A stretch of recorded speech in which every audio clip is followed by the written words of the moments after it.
Welcome to History Sparks, stories about events that may change the way we live and think. I am Sarah, and I would like to remind you that we have a free gift I will tell you about at the end. Now, on with our story. What would you do if scientists announced that in 48 hours, a poisonous cloud from outer space was going to sweep across the entire Earth? Stay right here, because what happens next is one of the funniest, most human, most completely avoidable panics in the history of civilization, and it all takes place on one very memorable night in May of 1910. It is the spring of 1910, and Halley's Comet is back. It shows up roughly every 75 years, and every time it does, the world stops and stares. But this visit is different. This time, scientists made an announcement that sends a very reasonable chill down the spine of the entire planet. They have studied the comet's tail and found something troubling. It contains a toxic gas called cyanogen, and on May 19th, Earth is going to pass directly through that tail. The newspapers take it from there. Now here's where the story gets wonderfully, gloriously human. People do not wait for more information. People do not form committees. People do not read the second paragraph of the article, where the scientists clarify that the tail is so diffuse that it poses absolutely no danger. No, people panic. And when people panic, someone always finds a way to sell them something. Within days, entrepreneurs across America and Europe are doing brisk, absolutely shameless business. Anti-comet pills appear in pharmacies and street markets, little tablets that promise to protect you from celestial poisoning for the low price of everything in your wallet. Anti-comet umbrellas go on sale because, apparently, a fabric umbrella is a solid defense against a gaseous tail trailing a ball of ice traveling 1.3 million miles per hour.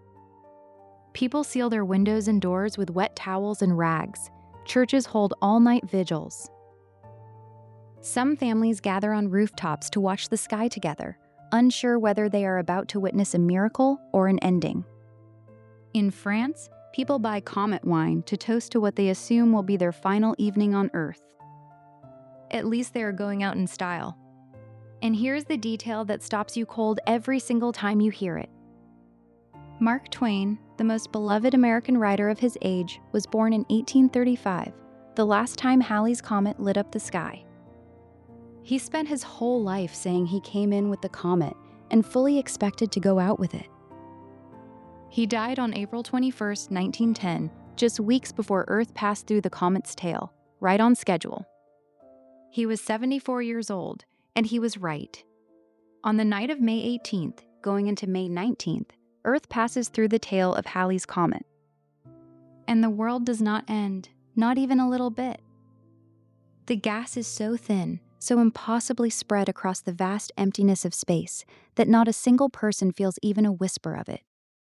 The air is clean, the birds are singing, the anti-comet pills are quietly returned to the back of the medicine cabinet. The comet, though, absolutely spectacular. One of the most breathtaking celestial displays in recorded history, astronomers everywhere agree, it was worth every sleepless night. Here is what this story really is, underneath all the pills and umbrellas and panicked newspaper headlines.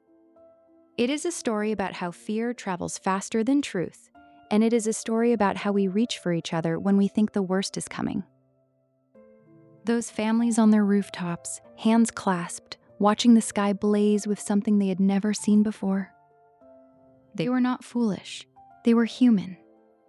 They did exactly what people have always done when faced with the unknown. They held on to the people they loved, and they looked up together. There is something almost beautiful in that. Here at History Sparks, we love this story because it reminds us that being human has always meant a little bit of panic, a little bit of wonder, and a whole lot of getting through the night together. And that brings me to something I want to ask you today. Do you have stories like that in your family? Moments where everyone was scared or silly or laughing so hard they cried? Moments that only your family knows. Because those stories, the ones that seem small or ordinary, these are the ones your grandchildren will treasure most. They are the ones who say, here's who we were, here's how we got through it, here's what made us laugh even when we were afraid.